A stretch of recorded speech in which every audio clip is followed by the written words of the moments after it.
kisah Ummul Mukminin yang selanjutnya, yaitu Hafsah binti Umar bin Al-Khattab Al-Qurasiyah Al-Adawiyah radhiyallahu ta'ala anha wa an abiha Umar.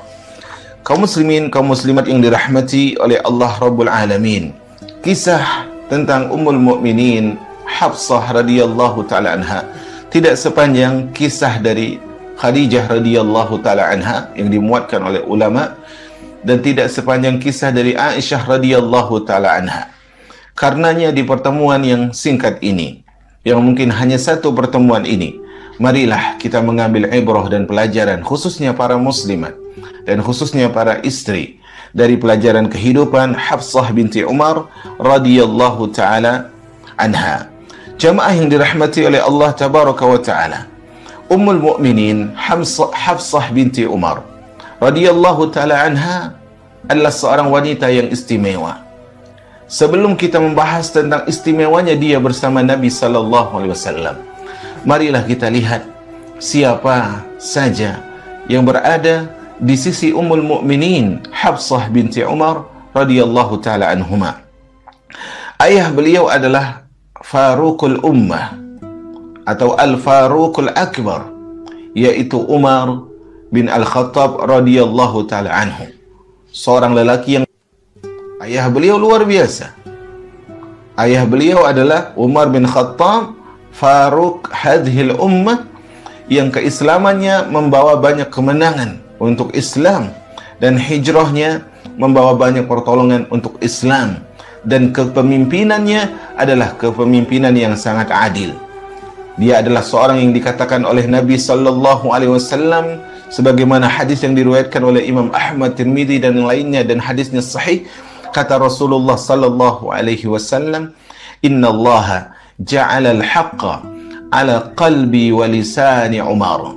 Sesungguhnya Allah menjadikan kebenaran itu berada pada kalbu, pada hati, dan pada lisan Umar. Dan dia juga yang dikatakan oleh Rasulullah sallallahu alaihi wasallam, sebagaimana hadis yang diriwayatkan oleh Imam Tirmidzi dan hadisnya hasan. Kata Nabi sallallahu alaihi wasallam, "Lau kana nabiyyun ba'di lakana Umar." Kalau seandainya ada nabi lagi setelahku, kalau ada, tapi tentunya tidak ada. Namun kalau ada nabi, kata Rasulullah SAW, maka mungkin itu adalah Umar. Subhanallah, dia adalah seorang yang sangat luar biasa. Banyak ayat Al-Quran yang turun berkenaan dengan Umar. Dia adalah salah satu dari 10 yang diberikan kabar gembira dengan syurga oleh Nabi SAW. Dia adalah seorang yang apabila dia melalui sebuah jalan, kemudian syaitan melalui jalan itu, maka syaitan akan memilih jalan yang lain. Subhanallah. Kemudian itu adalah ayahnya Hafsah. Kemudian pamannya Hafsah adalah Zaid bin Al-Khattab. Subhanallah. Salah seorang sahabat yang menyaksikan ikut perang Badar dan syahid di perang Yamamah. Subhanallah. Karena itu Umar radhiyallahu ta'ala an berkata tentang Zaid bin Al-Khattab, saudara beliau, "Sabaqani ilal husnayain," yaitu Zaid bin Al-Khattab telah mendahuluiku dalam 2 kebaikan. Pertama adalah aslama qabli, dia Islam sebelum aku Islam. Yang kedua adalah wastushhida qabli, dia syahid sebelum diriku. Subhanallah. Ayah beliau orang mulia, paman beliau orang mulia, dan ibu beliau adalah Zainab binti Maz'un. Zainab binti Maz'un, yaitu saudari dari sahabat yang mulia Utsman bin Maz'un, yang merupakan orang, di sini luar biasa sekali bagaimana orang-orang yang berada di sisi Hafsah binti Umar. Ayah beliau Umar bin Khattab, kemudian paman beliau Zaid bin Al-Khattab, kemudian ibu beliau adalah Zainab binti Maz'un, saudari dari Utsman bin Maz'un. Sementara bibinya Hafsah adalah Fatimah binti Al-Khattab, yang merupakan salah satu dari wanita yang pertama masuk Islam, yang merupakan istri dari sahabat yang mulia, masuk surga oleh Nabi sallallahu alaihi wasallam. Sementara saudara dari Hafsah radhiyallahu taala anha adalah sangat luar biasa. seorang yang sangat sahabat yang mulia, yang sangat zuhud, ahli ibadah, yang sangat alim, yang sangat wara'. Siapa dia? Abdullah bin Umar radhiyallahu taala anhuma. Karena itu Nabi SAW berkata tentang Abdullah bin Umar, inna Abdullahi rajulun salih.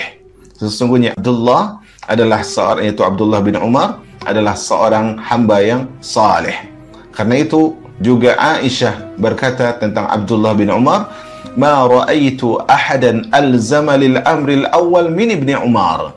Aku tidak pernah melihat seorang pun yang lebih berpegang teguh kepada generasi yang pertama, yaitu generasi yang mulia, para sahabat, melebihi Ibnu Umar radhiyallahu taala anha, radhiyallahu taala anhu, atau anhuma, radhiyallahu taala an Ibnu Umar wa abi.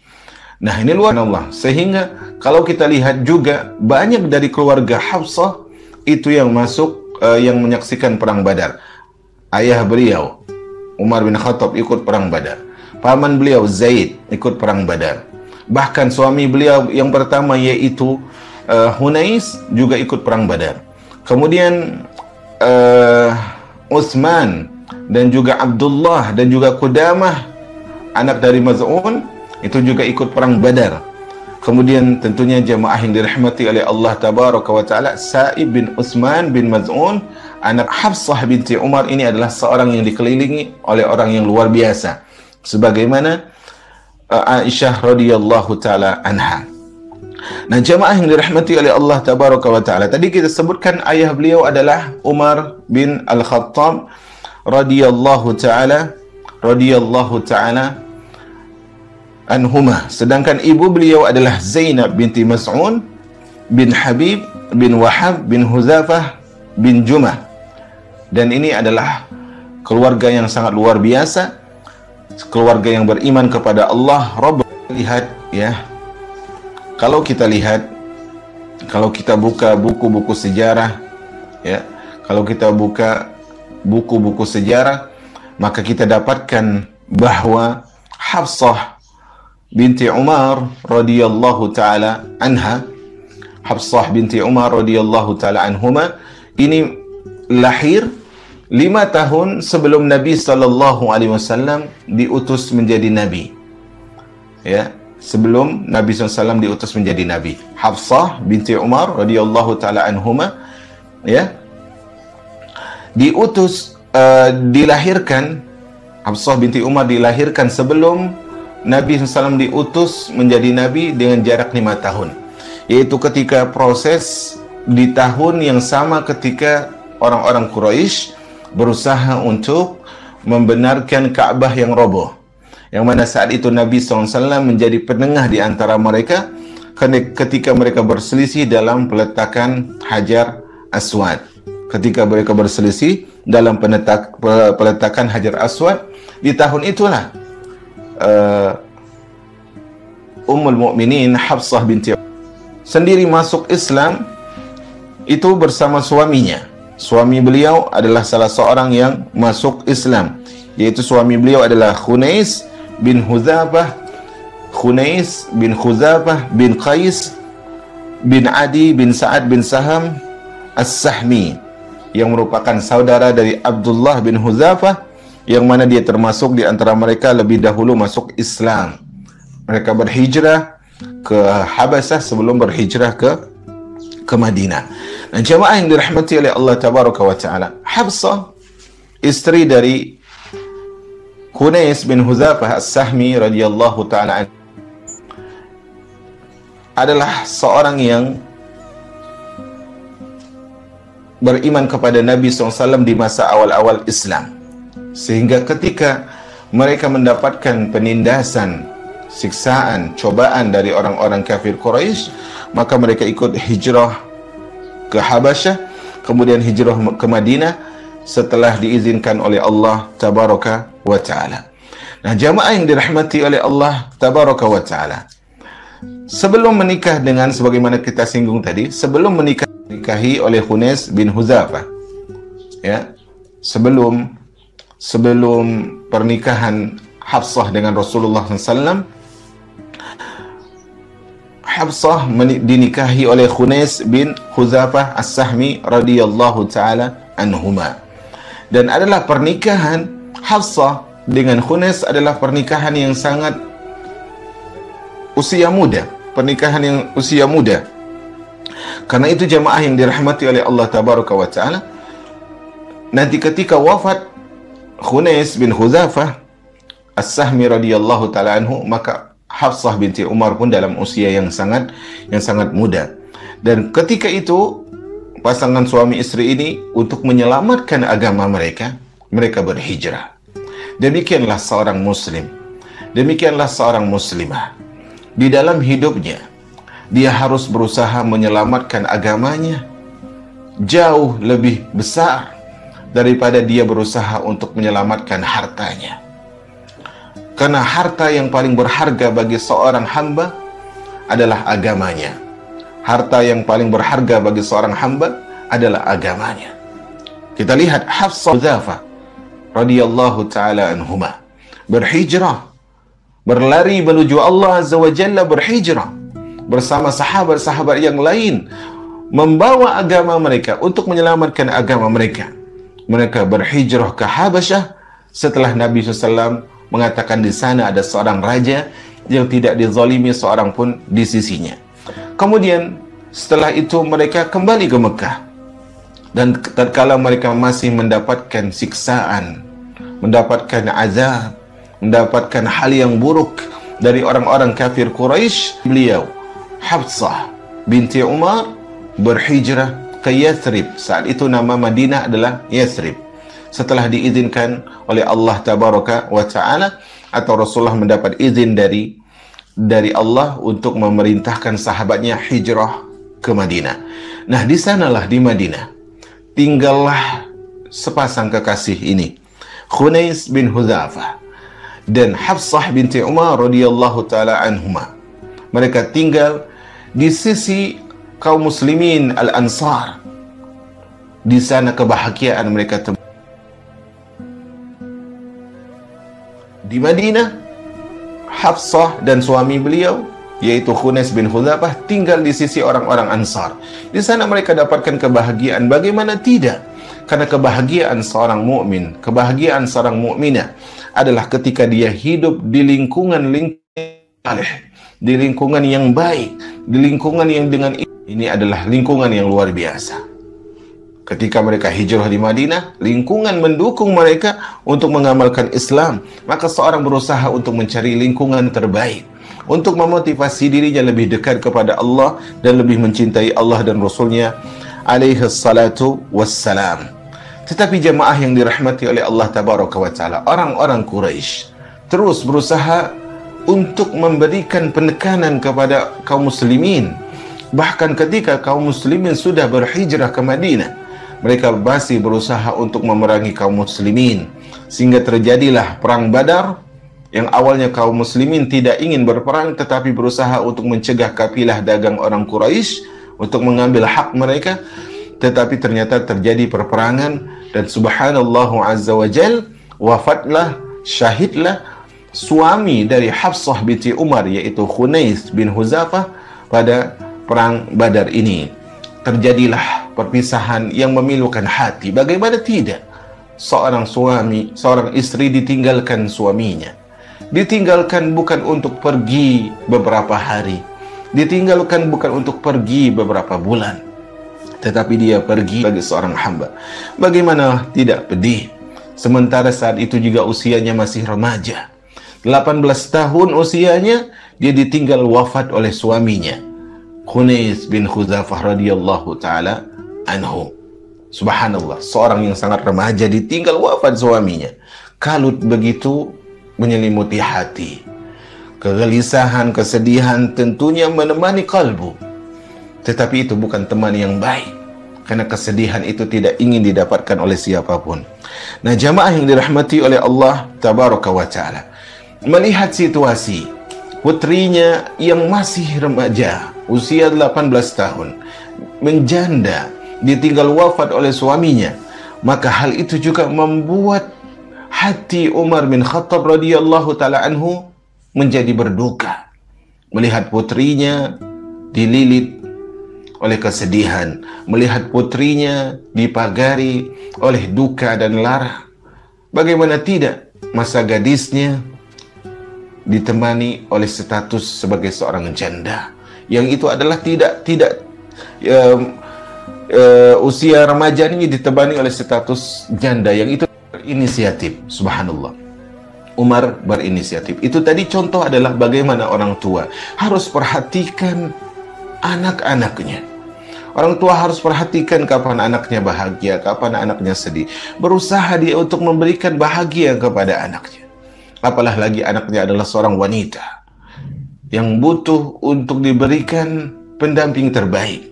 Setelah ditinggal wafat oleh suaminya Khunis bin Hudzafah, Rasul Umar melihat putrinya dalam keadaan yang tidak baik, yaitu dalam keadaan masih remaja tapi sudah tidak bersuami, dan itu berat bagi seorang wanita.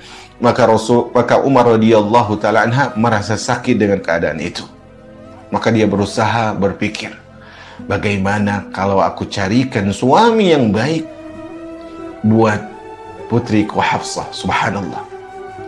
Demikianlah seharusnya seorang orang tua, wali, mencari suami untuk melindungi putrinya, untuk melindungi anaknya, untuk melindungi orang yang berada di bawah perwaliannya. Lihatlah apa yang dilakukan oleh Umar bin Khattab radhiyallahu taala anhu. Maka pergilah Umar bin Khattab menemui Utsman bin Affan radhiyallahu taala anha. Menemui Utsman bin Affan radhiyallahu taala anha. Kemudian kata Utsman bin Affan, wahai Umar, itu Umar menawarkan, wahai Utsman, kalau engkau ingin, kau suka kepada putriku Hafsah. Saat itu Utsman juga belum lama ditinggal wafat oleh istri beliau yang merupakan putri Rasulullah, yaitu Ruqayyah. Jadi saat itu Hafsah janda dan Utsman saat itu wallahu alam dalam keadaan duda. Maka kata Umar, wahai Utsman, kalau engkau berminat, kalau engkau suka sama Hafsah, aku akan menikahkan engkau dengan Hafsah. Maka kata Utsman kepada Umar, wahai Umar, kasih aku waktu untuk berpikir. Dan ternyata besoknya Utsman memberikan jawaban kepada Umar, wahai Umar, sepertinya aku belum berminat untuk menikah lagi. Dan hal ini membuat tidak enak di hati Umar. Ada sedikit kecewa. Dia tawarkan putrinya kepada Utsman untuk dinikahi, ternyata Utsman nggak minat sama putrinya. Maka akhirnya dia berpikir lagi, kalau gitu aku datang saja kepada Abu Bakar. Ya, akhirnya Umar datang kepada Abu Bakar setelah tadi Utsman mengatakan dia tidak berminat kepada Hafsah. Maka akhirnya Umar datang kepada Abu Bakar menawarkan putrinya. Kata Umar, setelah itu aku menemui Abu Bakar As-Siddiq, aku katakan, jika engkau berminat wahai Abu Bakar, aku akan menikahkan engkau dengan putriku Hafsah. Namun ternyata Abu Bakar nggak menjawab. Sehingga kata Umar bin Khattab, sikap Abu Bakar ini jauh membuatku kecewa daripada sikap Utsman. Tadi Utsman bilang kasih aku waktu. Besoknya Utsman kasih tahu, sepertinya aku belum mau menikah dulu. Kemudian datang kepada Abu Bakar, justru Abu Bakar tidak memberikan jawaban apapun. Dan hal ini kata Umar lebih membuatku tersinggung. Maka akhirnya hal ini di dalam riwayat lain disampaikan kepada Rasul sallallahu alaihi wasallam. Umar mengeluhkan hal ini kepada Rasul sallallahu alaihi wasallam. Maka Rasulullah SAW mengatakan, Rasulullah bersabda kepada Umar, yatazawwaju Hafsata man huwa khairun min Utsman, wa yatazawwaju Utsmanu man huwa khair min Hafsah. Wahai Umar, sesungguhnya Hafsah akan dinikahi oleh seorang laki-laki yang lebih baik daripada Utsman. Hafsah akan dinikahi oleh seorang lelaki yang lebih mulia daripada Utsman. Dan Utsman akan menikahi seorang wanita yang lebih baik daripada Hafsah. Subhanallah. Akhirnya Nabi SAW pun menikahi Hafsah. Dan tentunya Rasulullah jauh lebih baik daripada Utsman radhiyallahu taala anhu sallallahu alaihi wasallam ala nabiyina Muhammad. Dan akhirnya Rasulullah juga menikahkan Utsman dengan putri beliau Ummu Kulthum, sehingga Utsman diberikan laqab Zunnurain, pemilik dua cahaya. Dia menikahi dua putri Rasulullah, pertama Ruqayyah, kemudian Ummu Kulthum. Nah, ketika Rasulullah sudah menikahi Hafsah radhiyallahu taala anha, maka datang Abu Bakar menemui. Luar biasa kisah dua sahabat ini, subhanallah. Tadi kan akhirnya endingnya adalah Hafsah dinikahi oleh Rasulullah. Setelah Rasulullah menikahi Hafsah, maka Abu Bakar menemui Umar. Wahai Umar, sepertinya engkau kecewa kepadaku, sepertinya engkau marah kepadaku, wahai Umar, ketika engkau menawarkan Hafsah tapi aku tidak menjawab. Sungguhnya wahai Umar, aku mendengar Rasulullah menyebut-nyebut tentang Hafsah. Artinya sepertinya Rasulullah itu punya keinginan untuk menikahi Hafsah. Tapi nggak mungkin aku sebarkan rahasia Rasul. Kalau Rasulullah nggak menikahi Hafsah, pasti aku akan terima dan menikahi Hafsah. Subhanallah. Subhanallah. Dan Utsman pun dalam riwayat disebutkan demikian. Utsman pernah mendengar Rasulullah menyebut nama Hafsah. Makanya dia tidak maju untuk menerima tawaran dari Umar untuk menikahi putri beliau Hafsah. Nah, jamaah yang dirahmati oleh Allah Rabbul Izzati wal Jalalah, pernikahan Rasulullah sallallahu alaihi wasallam dengan Hafsah binti Umar radhiyallahu taala anhuma terjadi pada tahun ketiga Hijriah. Tepatnya adalah sebelum perang Uhud, ya, sebelum Hafsah binti Umar dengan mahar kurang lebih 400 dirham, dan itu juga adalah salah satu kemuliaan bagi Hafsah dan bagi ayah beliau Umar bin Al-Khattab radhiyallahu taala anhuma. Nah, jamaah yang dirahmati oleh Allah tabaraka wa taala, ini adalah salah satu kemuliaan Hafsah. Salah satu kemuliaan Hafsah adalah Hafsah dinikahi oleh Rasul sallallahu alaihi wasallam. Hafsah menjadi ummul mukminin. Bahkan sebelum dinikahi oleh Hafsah, sebelum dinikahi oleh Rasulullah, Hafsah telah disebut-sebut oleh siapa? Oleh Rasul sallallahu alaihi wasallam. Kemudian di antara keutamaan Hafsah, jemaah yang dirahmati oleh Allah, di antara keutamaan Hafsah adalah bahwasanya Hafsah binti Umar radhiyallahu taala anhuma itu memiliki kedudukan yang tinggi. Karena itu, selain dia adalah istri Rasulullah, dia memiliki kedudukan yang tinggi di hati Rasul sallallahu alaihi wasallam dan memiliki porsi yang luar biasa di kalbu Rasul sallallahu alaihi wasallam, sebagaimana yang disebutkan oleh Aisyah radhiyallahu taala anha. Luar biasa kata Aisyah radhiyallahu taala anha, Hafsah lah yang selalu mengungguliku di antara istri Nabi sallallahu alaihi wasallam. Ini adalah salah satu dari luar biasanya kedudukan dari Hafsah binti Umar. Dan tentunya kehidupan keluarga Nabi sallallahu alaihi wasallam tidak terbebas, tidak terlepas dari apa yang dialami oleh keluarga sebagian kita. Tentu ada hal-hal yang terjadi dalam kehidupan keluarga. Dan tentunya hal itu diatasi dengan syariat Allah Rabbul Izzati wal Jalalah. Kemudian di antara keutamaan dari ditulis di komentar, ya. Kalau ada pertanyaan, ditulis di komentar, karena tidak lama lagi kita tutup majelis. Di antara keutamaan Hafsah radhiyallahu ta'ala anha adalah bahwasanya Hafsah selalu berusaha untuk membahagiakan Nabi sallallahu alaihi wasallam. Subhanallah. Membahagiakan Nabi SAW itu adalah sesuatu yang luar biasa. Karena itu Rasulullah SAW ketika ditanya tentang amalan yang paling mulia, beliau katakan sururun tudkhiluhu fi qalbil mu'min. Amalan yang sangat dicintai oleh Allah adalah kebahagiaan yang engkau masukkan di relung hati seorang mukmin. Kalau kita buat kebahagiaan, buat saudara kita bahagia, buat saudari kita bahagia, itu menjadikan kita dicintai oleh Allah. Bagaimanalah lagi ketika yang kita buat bahagia adalah Rasul sallallahu alaihi wasallam. Dan Hafsah berusaha selalu bersegera membuat Nabi SAW bahagia, membuat Nabi SAW ridho. Dan seorang istri, tidaklah dia wafat atau tidaklah suaminya wafat kemudian suaminya ridho kepadanya, kecuali Allah Subhanahu wa Ta'ala akan mudahkan baginya syurga.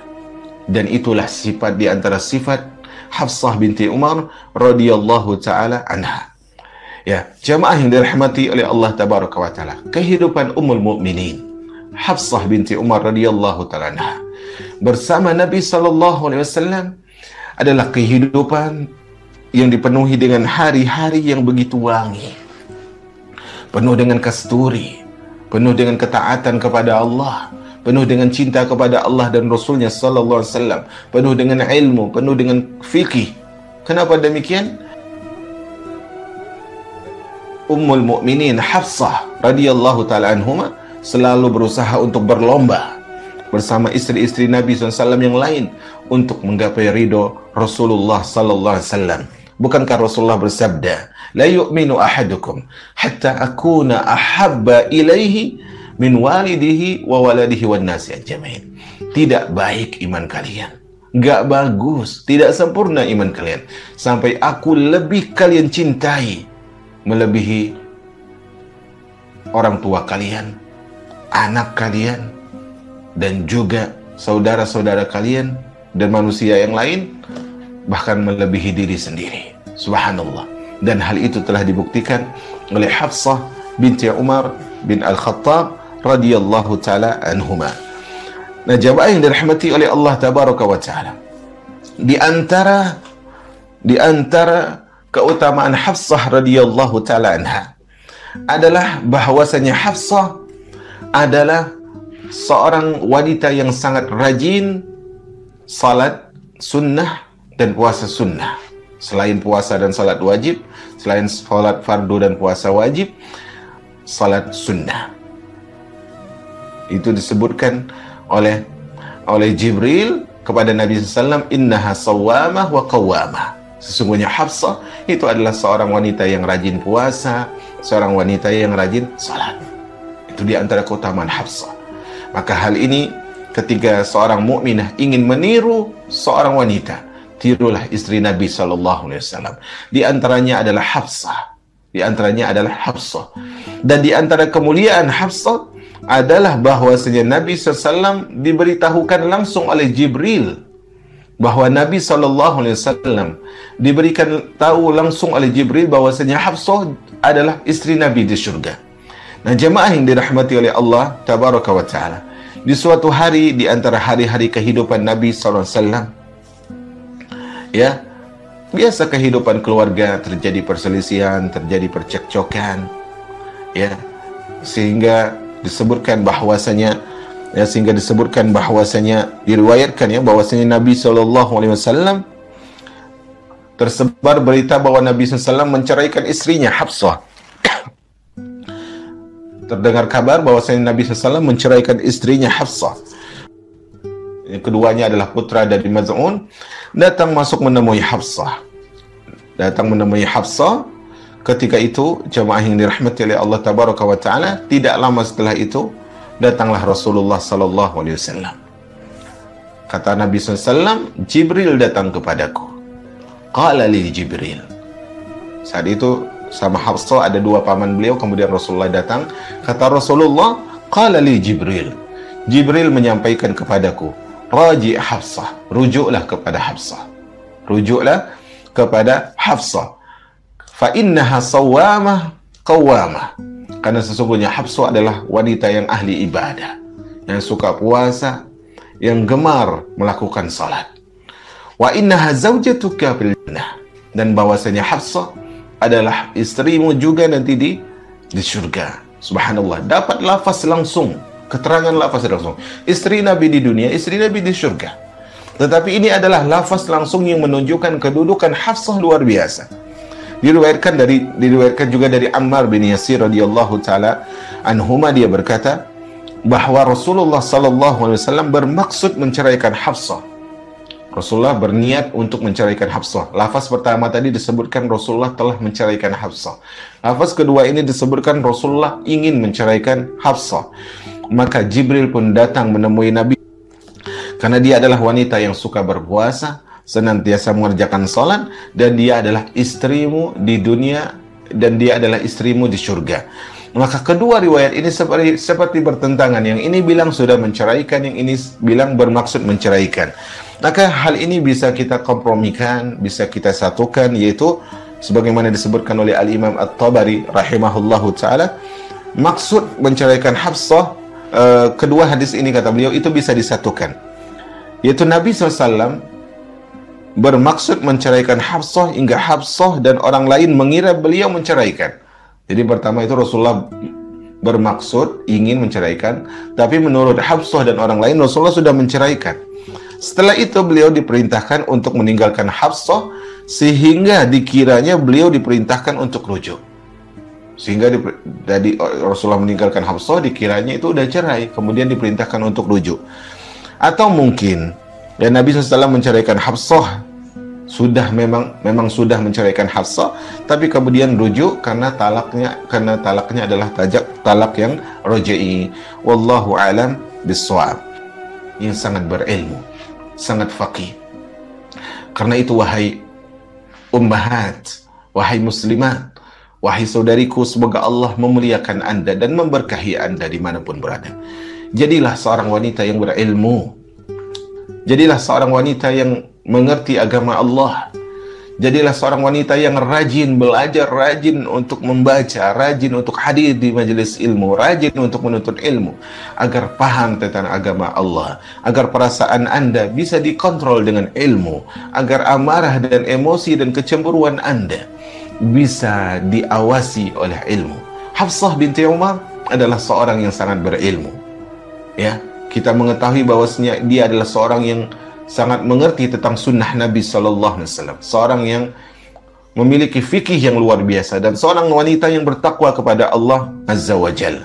Karena itu jamaah yang dirahmati oleh Allah, karena berilmunya Hafsah, karena fakihnya Hafsah, atau karena dia adalah seorang yang fakihah, seorang yang mengerti agama Allah dan bertakwa, ketika zaman Abu Bakar memimpin sebagai khalifah, banyak para syuhada dari para sahabat yang gugur, ya, para qurra gugur sebagai syuhada. Kemudian akhirnya dikumpulkanlah Al-Quran, dan Abu Bakar meletakkan Al-Quran tersebut di rumah Hafsah, menitipkan mushaf tersebut di rumah Hafsah, menandakan bahwasanya Hafsah adalah seorang yang faqih, seorang yang berilmu, seorang yang faqihah, dan dia belajar menulis dari seorang wanita sahabiyah di zaman itu. Ya, seorang sahabi, dia adalah seorang sahabi yang pandai menulis, pandai membaca, dan para sahabat juga tidak jarang menjadikan Hafsah sebagai rujukan ketika mereka tidak paham terhadap syariat Nabi Sallallahu Alaihi Wasallam, khususnya yang sering dan mungkin hal itu terjadi ketika Rasulullah tidak berada di luar, atau ketika Rasulullah Sallallahu Alaihi Wasallam berada bersama istri Nabi Sallallahu Alaihi Wasallam. Itu beberapa keutamaan Hafsah binti Umar radhiyallahu taala anhuma. Nah, jemaah yang dirahmati oleh Allah tabaraka wa taala, kehidupan seseorang, kehidupan manusia itu berakhir dengan wafatnya dia. Dan perpisahan itu adalah perpisahan yang menyedihkan. Berbeda dengan Khadijah yang wafat sebelum Rasulullah SAW. Tetapi Hafsah radhiyallahu ta'ala anha, Rasulullah dulu yang wafat sebelum beliau. Hafsah radhiyallahu ta'ala anha adalah contoh dari seorang istri yang sangat menepati janji dia sebagai istri, berbakti kepada suami, seorang istri yang sangat jujur. Tidak ada kemampuan apapun kecuali dia korbankan untuk membahagiakan suaminya. Kata Nabi SAW, apabila seorang wanita salat 5 waktunya, dia puasa Ramadan, menjaga kehormatannya, taat kepada suaminya, Allah berikan surga dari pintu manapun yang dia mau. Kebahagiaan itu terus ada di sisi Hafsah ketika hidup bersama Nabi Sallallahu Alaihi Wasallam, sampai akhirnya tidak bisa dihindari. Malaikat maut pasti datang, ajal pasti menjemput. Maka Nabi Sallallahu Alaihi Wasallam pun wafat. Kesedihan tidak bisa dipungkiri, tetapi hati harus ridho, lisan mengucapkan kata-kata yang baik. Tetapi Hafsah binti Umar, walaupun setelah wafatnya Nabi Sallallahu Alaihi Wasallam, dia tetap menjadi wanita yang salihah, tetap menjadi wanita yang luar biasa, tetap menjadi wanita yang membaca Al-Quran setiap saatnya, setiap harinya, menjadi wanita yang terus belajar, menjadi wanita yang berilmu, menjadi wanita yang memberikan manfaat, menjadi wanita yang menjaga kehormatan lain, terlebih lawan jenisnya ketika hal itu tidak dibutuhkan. Jamaah yang dirahmati oleh Allah Tabaraka wa Ta'ala, hiduplah terus Hafsah binti Umar di zaman Abu Bakar As-Siddiq. Kemudian hidup juga di zaman kepemimpinan ayah beliau radhiyallahu ta'ala anhuma. Dan tibalah setelah itu kepemimpinan dari Utsman bin Affan radhiyallahu ta'ala anhu. Akhirnya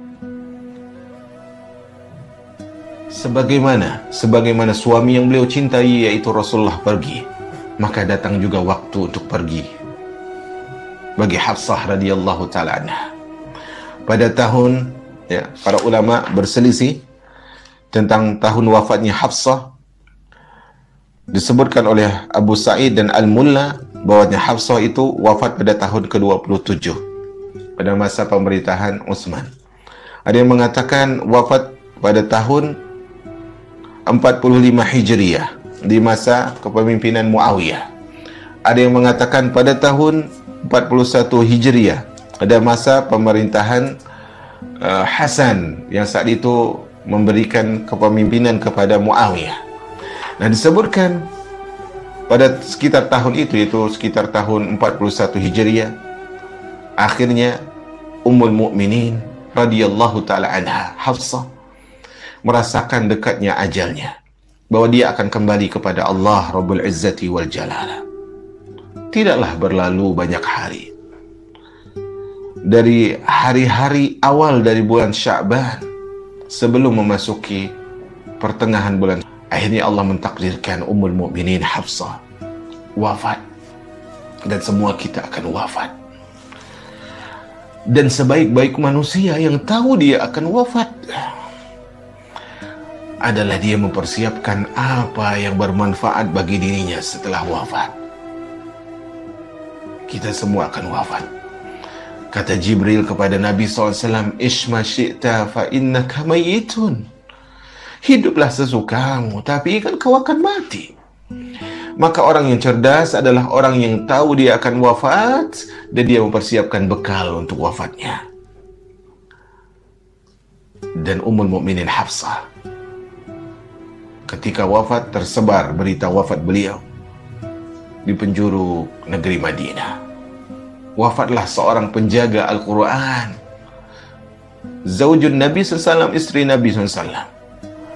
Maka para sahabat bersegera untuk berusaha mengiringi jenazah beliau radhiyallahu ta'ala anha. Di antaranya adalah Abu Hurairah radhiyallahu ta'ala anhu, Abu Sa'id Al-Khudri radhiyallahu ta'ala anhu. Di antara mereka juga tentunya adalah keluarga beliau, bondong-bondong. Para sahabat berbondong-bondong. Para sahabat bersegera untuk mengikuti jenazah beliau, Abu Hurairah, kemudian Abu Sa'id Al-Khudri. Dan saat itu beliau dikuburkan di Baqi, ya, bersama dengan suami beliau, bersama dengan Utsman bin Mas'ud dan yang lainnya. Dan saat itu yang turun di kuburan beliau adalah Abdullah bin Umar dan Asim bin Umar, dua saudara beliau radhiyallahu ta'ala anhum. Dan saat itu juga turun adalah Salim dan Abdullah dan juga Hamzah, yang merupakan anak dari Abdullah bin Umar, yaitu keponakan beliau radhiyallahu ta'ala anhum. Dan adalah usia Ummul Mukminin Hafsah radhiyallahu ta'ala anha. Ketika wafat sekitar kurang lebih 63 tahun, seperti usia Nabi SAW. Dan dia telah berwasiat sebelum wafat kepada saudari beliau yaitu Abdullah bin Umar untuk bersedekah atas beliau radhiyallahu ta'ala anha. Demikianlah jamaah yang dirahmati oleh Allah tabaraka wa ta'ala. Sesungguhnya Hafsah adalah seorang wanita yang gemar beribadah, suka puasa, dan rajin melakukan salat. Wallahu a'lam bissawab. Sepertinya tidak ada pertanyaan. Jamaah yang dirahmati oleh Allah, semoga kita bisa ambil ibrah, pelajaran, hikmah, dan sesuatu yang bermanfaat dari kehidupan Ummul Mukminin Hafsah binti Umar bin Khattab radhiyallahu ta'ala anhumah. Sebaik-baik tauladan adalah Nabi dan keluarganya, dan istri Nabi adalah tauladan terbaik juga. Istri Nabi adalah tauladan terbaik, khususnya adalah bagi seorang wanita yang beriman kepada Allah Rabbul Izzati wal Jalalah.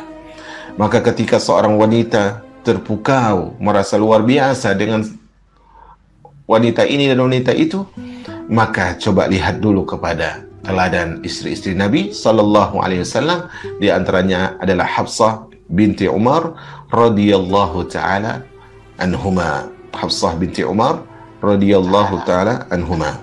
Baik, sepertinya ada satu pertanyaan. Jika ada lagi segera ditulis sebelum kita tutup. Wallahu a'lam. Ini pertanyaan di luar tema ya. Saat kami melakukan perjalanan, tetapi kami tidak mendapatkan sejadah. Sementara kami ragu karpet itu terkena najis atau tidak, atau karena anjing yang bermain. Kalau seorang ragu, dia harus kembalikan kepada keyakinan.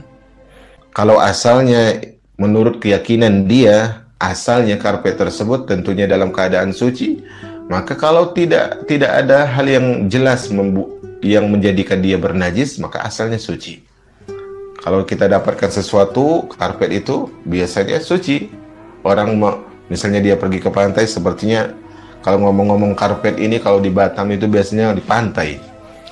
Nah, lebih sering ke majelis ilmu, kalau mau rehlah ya silakan. Nah, kalau maksudnya adalah karpet yang ada di pantai itu biasanya suci. Biasanya suci.